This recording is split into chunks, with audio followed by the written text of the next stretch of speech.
je pense que c'est quand même assez bénéfique dans le sens où ça oblige à se poser la question de pourquoi on collecte cette donnée. Est-ce qu'on en a vraiment besoin ? Qu'est-ce qu'on va en faire ? Combien de temps on doit la garder ?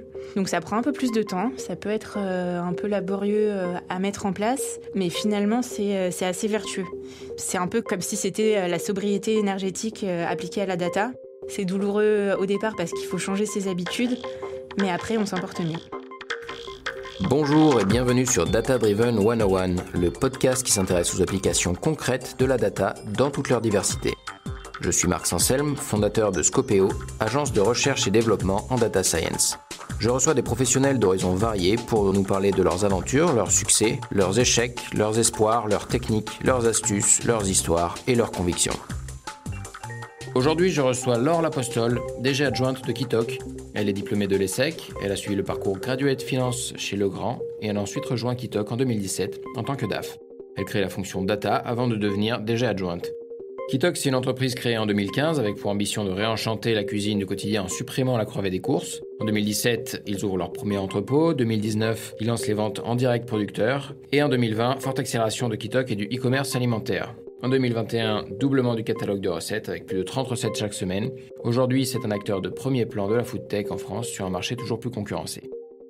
Bonjour Laure. Bonjour Marc, merci pour l'invitation. Avec grand plaisir. Alors Laure, est-ce que tu peux nous dire avec tes mots qu'est-ce que vous faites chez Kitok et ton rôle là-bas ? Alors chez Kitok, ce qu'on fait, c'est qu'on livre des box à cuisiner. Concrètement, comment ça marche ? Nos clients vont choisir chaque semaine les recettes qu'ils veulent cuisiner parmi un menu donc de plus de 30 recettes qui changent chaque semaine.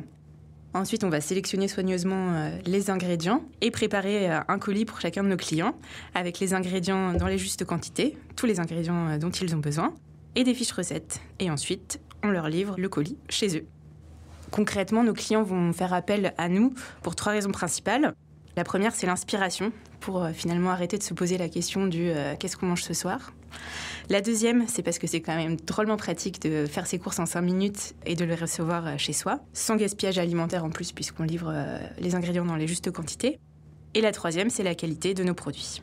Mon rôle à moi, en tant que DG adjointe, c'est, je dirais, 2 missions principales. La première, garantir à nos clients une expérience irréprochable de bout en bout. Et la deuxième, c'est finalement de réaliser notre trajectoire de croissance et de rentabilité. Ok. Alors la data chez vous, à quoi et à qui ça sert ? Comment vous gérez ce sujet ? Alors ce qui est intéressant chez Kitok, c'est qu'on a beaucoup de métiers différents parce qu'on a fait le choix d'internaliser presque toute notre chaîne de valeur. Donc on va avoir des personnes qui créent des recettes, des acheteurs qui sont en charge de dénicher des super bons produits, des préparateurs de commandes, des agréeurs de fruits et légumes, des développeurs IT, un service client, etc. Et donc ça, finalement, ça va nous donner énormément de données. Et je crois qu'aujourd'hui, tout le monde dans l'entreprise est client d'une manière ou d'une autre de l'équipe data. On est une entreprise qui est assez data-driven. D'accord. Il y a une équipe data, donc de ce que je comprends. Quelle est sa taille ? Quand est-ce que vous l'avez créée, disons, dans votre roadmap de développement ? Oui, alors effectivement, on a une équipe data qui est indépendante finalement, mais qui travaille en lien étroit avec les différents métiers. La première data scientist, qui était une femme d'ailleurs de Kitok, est arrivée en 2018. Et ensuite, on a créé l'équipe sous son format actuel en 2019. Aujourd'hui, on a une équipe de data scientists et de data analystes qui sont assez couteaux suisses et qui vont chacun regrouper 2 expertises. Une expertise technique qui va être, par exemple, la data analyse, le tracking, la data science, l'automation, et aussi une expertise métier. De cette manière, le marketing, l'équipe de création culinaire, les opérations, chaque métier, en fait, va avoir un référent bien identifié au sein de l'équipe data qui comprend particulièrement ses enjeux et ses problématiques. Nos visiteurs externes sont souvent surpris par la maturité de notre écosystème data, donc je pense qu'on est pas trop mal pour notre taille et notre âge, et ça ne nous empêche pas d'avoir plein de projets et d'idées pour la suite. Ok, alors pour nous donner une idée justement de la taille de l'équipe data, on va dire... Alors au global chez Kitok, aujourd'hui on est plus de 190 employés répartis sur les différentes fonctions dont je te parlais avant. Entendu. Alors pour rentrer dans le vif du sujet, est-ce que tu peux nous partager une décision business concrète que vous avez prise grâce à la data ? Oui, tout à fait. Alors, quelque chose qui a été assez structurant, je dirais, dans notre croissance, c'est la façon dont on mesure les performances du marketing. Historiquement, on regardait beaucoup le nombre de nouveaux clients qu'on recrutait, et c'est un peu comme ça qu'on évaluait l'efficacité de notre marketing. Pour construire un business model qui est robuste dans la durée, finalement, c'est important aussi de bien intégrer, et très tôt dans le parcours, la notion de rétention, et donc de s'assurer que les clients qu'on recrute sont bien les clients qu'on cible, sont bien des gens à qui le produit Kitok correspond. Ouais. Et donc, on s'est rendu compte aussi qu'en pilotant cette efficacité marketing seulement au nombre de nouveaux clients recrutés, on pouvait être amené à prendre des décisions qui, à moyen long terme, n'étaient pas forcément les bonnes. Oui. Donc voilà, on a pas mal réfléchi, itéré, et au bout d'un moment, on est arrivé à trouver le bon indicateur pour capturer ça, qui était la lifetime value à 5 semaines. Donc la lifetime value à 5 semaines, ça veut dire pour nous le chiffre d'affaires que va générer un nouveau client sur ses 5 premières semaines de vie. D'accord. Et ça permet de s'assurer que les clients qu'on recrute sont bien dans notre cible. Et ça a l'avantage d'être plus riche que simplement un nombre de nouveaux clients ou un panier moyen du premier client, et d'être quand même sur un horizon de temps assez court de 5 semaines qui permet de garder une bonne réactivité si on s'aperçoit que ça dérive ou à l'inverse qu'on est dans une bonne dynamique.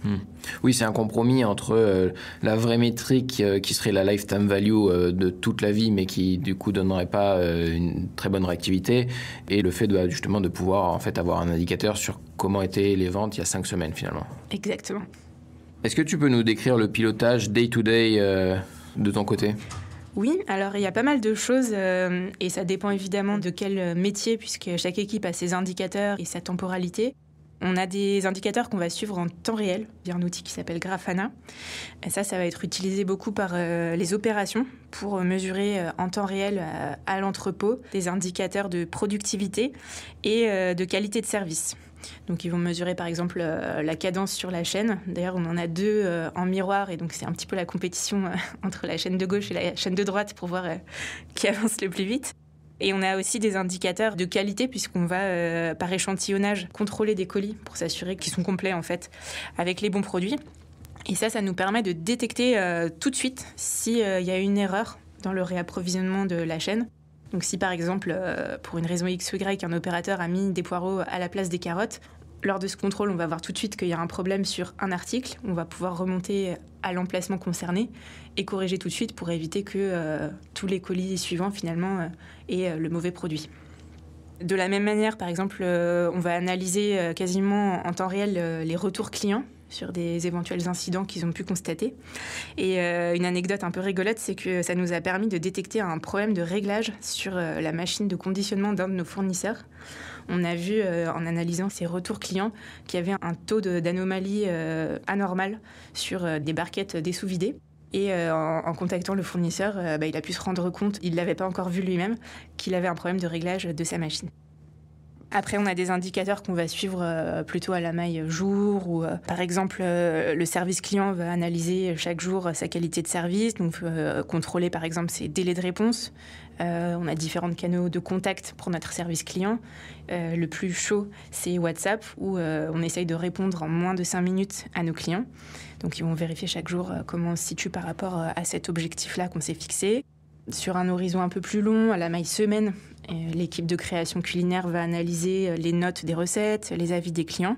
Et ensuite, à la maille du mois, on va analyser le NPS, c'est un indicateur de satisfaction client. Alors cet indicateur-là, on peut le trouver dans Tableau, notre outil de data visualisation. Et on dédie un moment d'entreprise avec tous les collaborateurs qui s'appelle un point voix du client pour partager à tout le monde à la fois les réussites du mois et les incidents qu'on a pu rencontrer pour que chacun dans l'entreprise se sente concerné par les retours de nos clients. D'accord. Alors vous avez un outil en interne de prévision des commandes. Est-ce que tu peux nous en parler un petit peu ? Oui. Alors, ce qui est intéressant dans le modèle de Kitok, c'est qu'on a mis en place une logistique qui s'appelle pool. C'est-à-dire qu'on va commander les ingrédients à nos fournisseurs une fois qu'on aura confirmé les demandes de nos clients. C'est-à-dire que, Marc, si demain tu veux commander un panier Kitok, je vais te demander de choisir tes recettes 6 jours à l'avance. Et ensuite, je vais acheter les ingrédients dont j'ai besoin pour préparer ta commande à ce moment-là. Ça va permettre d'éviter d'avoir des stocks et du gaspillage alimentaire. pour que ça fonctionne, parce qu'on a quand même des variations de commandes qui peuvent être assez importantes d'un jour à l'autre, des variations dans les choix de recettes, etc. Il faut qu'on s'assure de ne pas avoir de rupture sur certains produits. Oui. Et donc pour ça, c'est très important qu'on puisse communiquer en amont à nos fournisseurs pour leur dire cette semaine-là, je vais avoir besoin de à peu près tant d'escalopes de poulet, tant de carottes, tant de fromage blanc. Et donc c'est pour ça qu'on a mis en place un modèle de prévision des ventes. Donc on utilise pour ça du machine learning et donc on a défini les features qui correspondaient bien à ce cas d'usage. Donc on va prendre en compte par exemple des jours fériés, des périodes de vacances, qu'est-ce qu'on a fait sur les années passées à la même période. On va regarder aussi le calendrier des temps forts du marketing parce que par exemple si on fait une campagne télé, ça va forcément être impactant pour prévoir nos commandes. On va regarder si on a des animations particulières sur les recettes ou sur notre offre du marché. Par exemple, au moment de Noël, on propose pas mal de produits complémentaires et donc ça va rentrer aussi en ligne de compte pour projeter notre volume de commandes. Et donc voilà, c'est comme ça qu'on est capable de projeter notre nombre de commandes qu'on communique à nos fournisseurs jusqu'à 6 semaines à l'avance. Et puis des prévisions détaillées à l'ingrédient, donc en anticipant aussi quelles recettes vont être le plus prises par les clients. D'accord, donc vous essayez de prédire, quand il y a plusieurs recettes, plusieurs choix, lequel sera le plus choisi, quelle proportion? Exactement, on va prédire en fait combien de colis on va faire. Est-ce que ça va être des colis pour 2 personnes, 3 personnes, 4 personnes? Combien de recettes ils vont choisir? Et ensuite, quelles recettes ils vont choisir? Et comme ça nous permet de dire qu'on va avoir besoin de X fromage blanc et de Y escalope de poulet. D'accord. Et alors, sur ce choix des recettes, comment est-ce qu'on prédit le choix des gens, en fait, sur les choses qui se basent sur leur goût? Alors, il y a 2 choses à prendre en compte. Et là, c'est intéressant parce que c'est un cas d'usage où la data, plus qu'un outil de reporting, nous a permis aussi de construire notre stratégie produit et de mettre au point le bon menu de recettes sur une semaine donnée. Donc avant même de se parler de choix des clients, on en a mis pas mal d'intelligence pour essayer de trouver la bonne offre de recettes qui plairait à tout le monde, avec de la variété dans les ingrédients et les types de recettes qui sont proposées, un équilibre au niveau des temps de préparation pour s'assurer qu'on a des recettes rapides, même si on en a qui sont peut-être un peu plus techniques ou un peu plus élaborées, qui vont être un peu plus longues. Bien respecter le fait qu'on n'utilise que des fruits et légumes de saison. Et ensuite, s'assurer aussi que, par rapport à nos différents types de clients, chacun y trouve son bonheur. Donc, quelqu'un qui veut que des recettes rapides trouve ce qui lui plaît. Quelqu'un qui veut que des recettes végétariennes trouve ce qui lui plaît.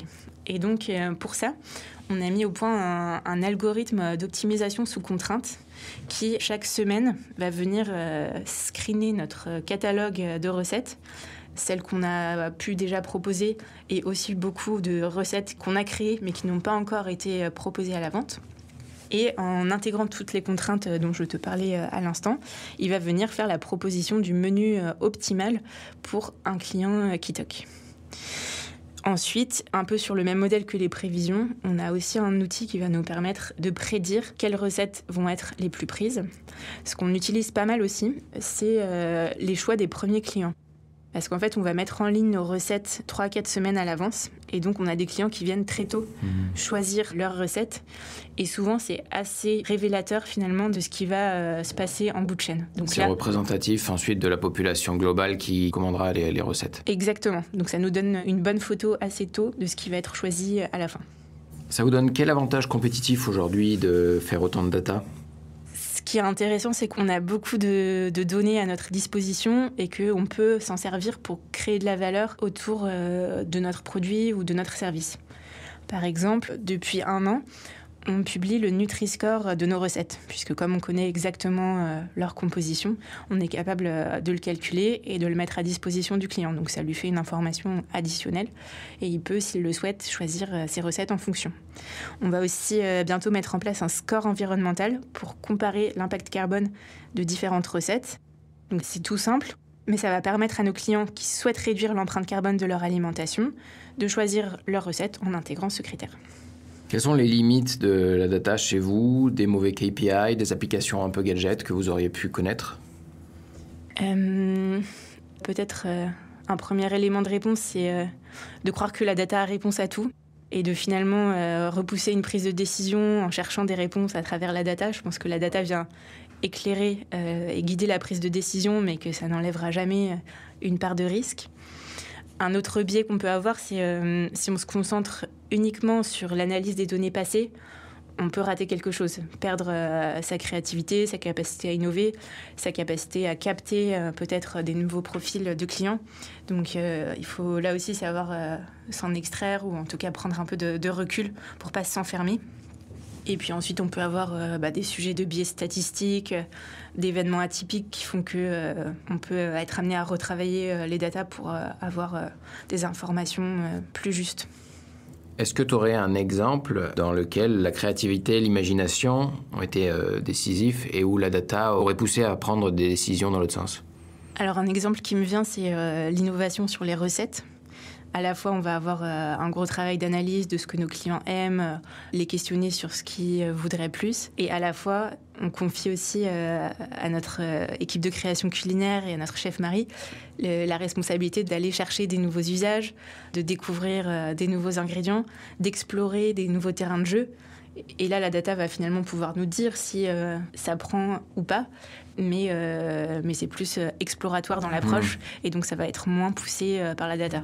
Ouais. Par exemple, il y a quelques années, on a testé de développer une offre de recettes véganes et donc ça, c'était un projet plus exploratoire. Est-ce qu'il y a des métriques il y a des KPI qu'on regarde à tort. On parle des fois de vanity metrics. Est-ce qu'il y a des choses chez Kitok qui t'évoquent cette erreur dans les métriques ? Je ne sais pas si j'ai un exemple concret en tête. En tout cas, je pense que ce qui est important, c'est de rester un peu souple dans son set d'indicateurs. Et je pense qu'il ne faut pas hésiter à continuellement le réactualiser. Je pense qu'en fonction des périodes, des sujets sensibles, des focus de l'entreprise, on ne va pas avoir les mêmes indicateurs. Et donc, plutôt que de toujours rajouter des nouveaux indicateurs, il ne faut pas hésiter à en enlever certains. Si on est dans une phase d'hypercroissance, on va plus se concentrer sur notre nombre de nouveaux clients, notre LTV, etc. Si on est dans une phase où on va plus se concentrer sur la rentabilité, on va peut-être plus regarder notre coût d'acquisition client ou notre marge dégagée par commande. Et donc, je pense que c'est intéressant de rester un peu dynamique là-dessus pour éviter d'avoir 200 KPI et de finalement plus trop savoir qu'est-ce qu'il faut regarder, où on en est. Quelle est votre plus grande déconvenue avec la data chez Kitok ou que tu regrettes de ne pas avoir fait autrement ? Plus grande déconvenue, c'est peut-être un peu fort. Mais ce qu'on a fait, au tout début, on n'avait pas spécialement d'experts data. Et on avait des équipes qui étaient naturellement assez orientées performance et résultats. Mais du coup, chaque équipe, finalement, construisait un petit peu ses indicateurs à sa sauce. C'était bien parce que chacun était très responsabilisé sur ses indicateurs. Sauf qu'en grossissant, le problème, c'est que c'est parti un peu dans tous les sens. Et donc, si on demandait, par exemple, le nombre de colis à l'équipe marketing, et à l'équipe opération et à l'équipe finance, on avait 3 chiffres différents. Et là, je me suis dit, si quand on a un chiffre, le premier réflexe, c'est de se demander est-ce que c'est le bon ? Et ensuite, de passer plus de temps à réconcilier les chiffres qu'à les exploiter, c'est que ça n'allait plus. Et donc, c'est à ce moment-là qu'on a créé une équipe data indépendante qui est venue normer tous ces indicateurs, s'assurer de la qualité des données, s'assurer qu'il n'y ait pas 3 chiffres d'affaires, mais il y en ait un seul. Oui. Et du coup, créer cette première couche, ce socle solide qui permet ensuite de venir nourrir les différents besoins métiers, mais en partant de la même source. Et ça, je pense que ça a été une étape assez importante et assez structurante. Et on aurait pu peut-être le faire un peu plus tôt. D'accord, normaliser. En fait, vous êtes une entreprise, comme tu le disais, qui fait intervenir tellement de métiers différents que même si vous êtes petit ou que vous étiez petit au moment de se poser les questions-là, vous aviez les mêmes problèmes de silo qu'on va avoir dans les grands groupes. Et donc, vous êtes passé par une phase de data warehousing, on va dire, qui a permis de mettre la même heure sur les montres. Oui, avant même de parler de data warehousing, c'était aussi standardiser des requêtes qu'on appelait des requêtes chapeau, des requêtes par exemple sur le chiffre d'affaires, sur le nombre de commandes, parce que finalement, quand on écrit sa requête, on va mettre un certain nombre de filtres ou de conditions qui peuvent parfois être un peu à l'appréciation de chacun. Et donc là-dessus, se donner des règles communes à tout le monde pour s'assurer de la cohérence des données. Oui, en fait, la raison pour laquelle ils n'avaient pas le même chiffre d'affaires, c'est que certains considéraient que certaines choses n'étaient pas du chiffre d'affaires, que certaines choses méritaient d'être comptabilisées pour l'année suivante, etc. En fait. Oui, voilà, des histoires de remboursement client, de date, d'avoir, de livré, pas encore livré, bref. Plein de questions qui peuvent paraître un peu futiles, mais finalement qui faisaient qu'on ne s'y retrouvait plus. On n'était pas aligné, ok. Alors le RGPD, est-ce que c'est quelque chose qui vous impacte et est-ce que c'est un problème pour vous ? Alors évidemment, on est concerné puisqu'on est une entreprise de B2C, donc on collecte un certain nombre de données sur nos clients. C'est forcément assez structurant puisque ça suppose d'être hyper attentif au traitement qu'on va avoir de ces données de bout en bout. Je pense que c'est quand même assez bénéfique dans le sens où ça oblige à se poser la question de pourquoi on collecte cette donnée. Est-ce qu'on en a vraiment besoin ? Qu'est-ce qu'on va en faire ? Combien de temps on doit la garder ? Donc ça prend un peu plus de temps, ça peut être un peu laborieux à mettre en place, mais finalement c'est assez vertueux. C'est un peu comme si c'était la sobriété énergétique appliquée à la data. C'est douloureux au départ parce qu'il faut changer ses habitudes, mais après on s'en porte mieux. Oui, et finalement ça vous filtre aussi une partie du travail qu'il y aura à faire a posteriori pour pas se noyer dans un volume de data trop grand. Oui, c'est ça, parce que ça peut être le risque aussi qu'on ait tellement de données qu'on sache plus où regarder, qu'on sache plus ce qui est important. Et finalement, s'être posé ce genre de questions en amont, ça vient faire gagner du temps après. Donc vous faites du machine learning, tu nous en as parlé un peu. Quel intérêt concrètement ça a pour vous ? Ça va nous donner de la visibilité sur la suite et ça va nous permettre d'anticiper au mieux. Donc je te parlais tout à l'heure du cas des prévisions de commandes. On a aussi un modèle qu'on a développé pour prédire la satisfaction des recettes, donc la note quelque part que les clients vont leur donner. Donc pour ça, on a mis en place des features là aussi qui vont être dédiées. Par exemple, l'ingrédient présent dans la recette, parce que si c'est du saumon ou un navet, ça ne va pas donner le même résultat. La catégorie de la recette, est-ce que c'est World Food, technique de chef, kids friendly, le temps de préparation, le nombre d'étapes de la recette, le nom de la recette, etc. Et donc tout ça va nous permettre de guider la création culinaire pour faire des recettes qui vont plaire au mieux à nos clients. Et ensuite, pour venir alimenter cet algorithme de meal planning dont je te parlais, pour proposer un éventail de recettes qui plaisent au mieux aux clients. Donc un large choix et aussi un large choix par profil de client type. Tu as une anecdote à nous partager sur la data chez Kitok ? Alors peut-être notre segmentation client, qui n'est pas forcément classique. On a décliné notre segmentation client à la sauce Kitok. Donc c'est une segmentation qui parle recettes. On a identifié que parmi nos clients, on avait différents profils. Donc on va trouver des profils explorateurs qui veulent découvrir des recettes du monde, qui vont particulièrement rechercher des épices, des nouvelles saveurs. On a des profils famille qui vont privilégier des recettes consensuelles, des tips pour faire manger des légumes à ses enfants sans qu'ils s'en rendent compte, qui sont relativement rapides à préparer. On a des clients qui vont être préférence végétarien. Donc on a assez peu de gens qui sont 100% végétariens. En revanche, on en a un certain nombre qui vont privilégier une majorité de recettes végétariennes, etc. Et donc ça nous permet ensuite à la fois d'adapter notre offre de recettes et à la fois d'adapter nos communications pour parler à nos clients des recettes qui vont tout particulièrement leur plaire. Et est-ce que tu as une opinion sur la data à partager ? Pas spécialement. Quand vous recrutez des gens côté data, qu'est-ce que vous cherchez dans les profils ? Alors, naturellement, il y a un premier prérequis qui va être qu'on cherche une expertise technique. Donc, pour ça, on a un certain nombre de cas pratiques qui nous permettent de tester le niveau de nos candidats, soit parce qu'ils ont déjà prouvé dans une expérience passée acquis une certaine expertise, soit parce qu'on sent qu'ils ont la capacité de progresser rapidement et que ça ne va pas être un point bloquant. Et après, ce qui est très important pour moi, c'est de recruter des gens qui ont le sens du client et une vraie orientation business. Je pense qu'on peut faire un peu tout dire à la data, on peut sortir un peu tout et n'importe quoi. Et ce qui fait un bon data analyst, c'est sa capacité à comprendre son client et à poser la bonne question. Donc en fait, commencer par bien poser la problématique et être capable d'avoir des idées qui peuvent sembler un peu farfelues parfois, ça va être assez clé finalement pour découvrir des choses intéressantes sur lesquelles on va pouvoir capitaliser ensuite. Souvent à partir de questions hyper larges comme comment rendre notre business model encore plus durable. Et puis on va resserrer l'entonnoir jusqu'à arriver à se dire en fait il faut qu'on pilote la performance de notre marketing à la LTV 5 semaines de nos clients. Et donc, voilà, je cherche des profils qui sont capables d'avoir cette prise de hauteur et d'avoir des idées nouvelles à investiguer tous les jours et qui ont, je me suis rendu compte, chacun aussi leur petit tempérament, donc ils sont complètement capables de persévérer, même si parfois ces idées peuvent sembler un peu étonnantes. Mais voilà, ils ont cette capacité aussi à aller au bout de leur raisonnement pour trouver des choses. Et on a mis en place, je pense, un bon équilibre où à la fois les métiers vont poser des questions à la data, leur demander des analyses. Et puis l'équipe data va aussi proactivement proposer des idées nouvelles, proposer de regarder un problème sous un angle différent. Et c'est assez fertile comme mode de fonctionnement. Alors au niveau des outils que vous utilisez, de l'infrastructure, est-ce que tu peux nous dire en un mot quels ont été vos choix, qu'est-ce que vous avez essayé et sur quoi vous avez atterri ?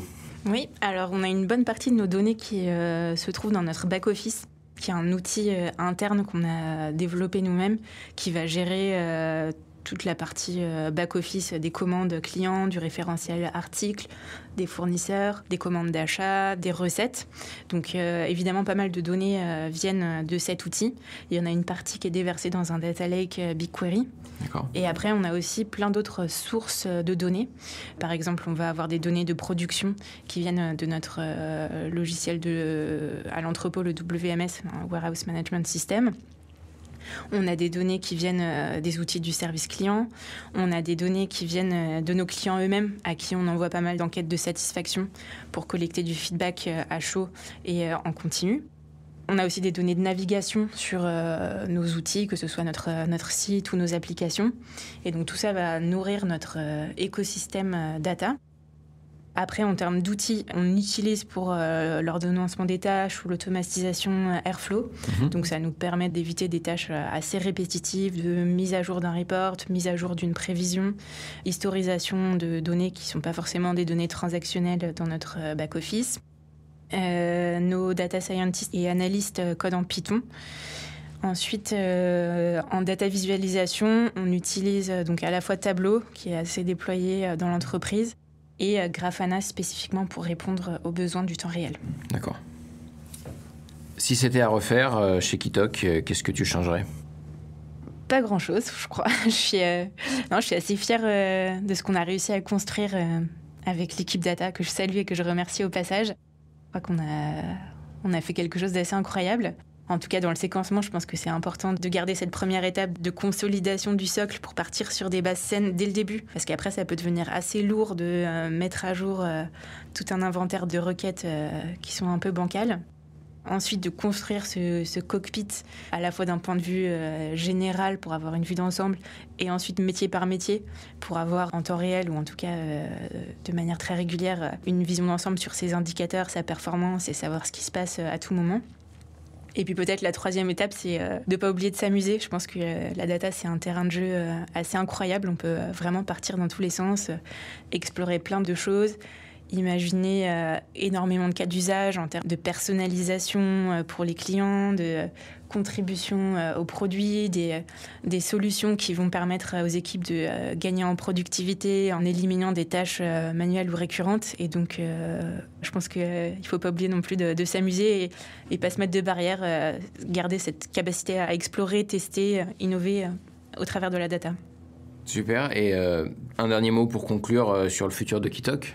Alors, un gros projet qu'on a pour l'année prochaine, c'est d'élargir encore notre catalogue de recettes. Et la mise en production de notre algorithme de meal planning va nous permettre justement de gérer un catalogue de recettes élargi avec toutes les contraintes de diversité, saisonnalité, etc. Donc je pense que ça va être une étape assez intéressante. C'est quelque chose qu'on n'aurait pas pu, je pense, faire uniquement humainement. Ça aurait fait beaucoup trop de contraintes à gérer pour un être humain. Et donc là, c'est un vrai exemple d'obstacle que la data permet de déverrouiller. Et ensuite, un projet qui me tient beaucoup à cœur, c'est ce score environnemental des recettes.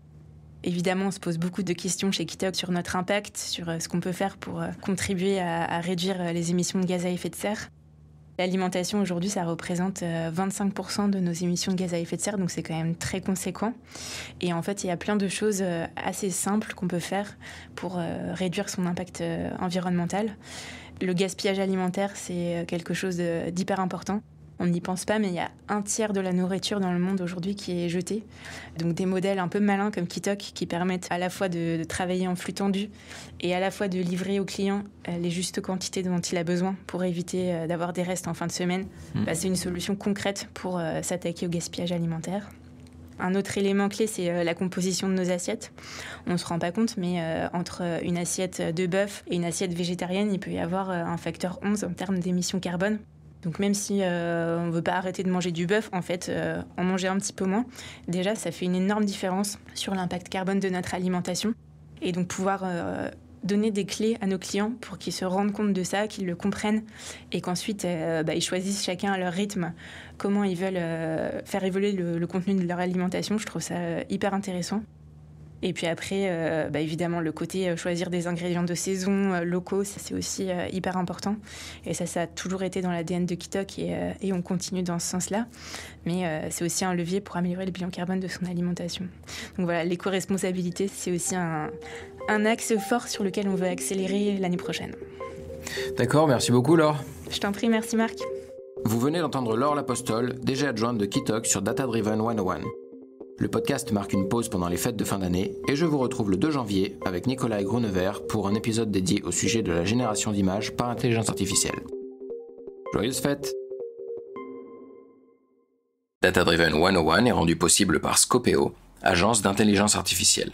Donnez de l'élan à vos projets IA en vous rendant sur scopeo.ai.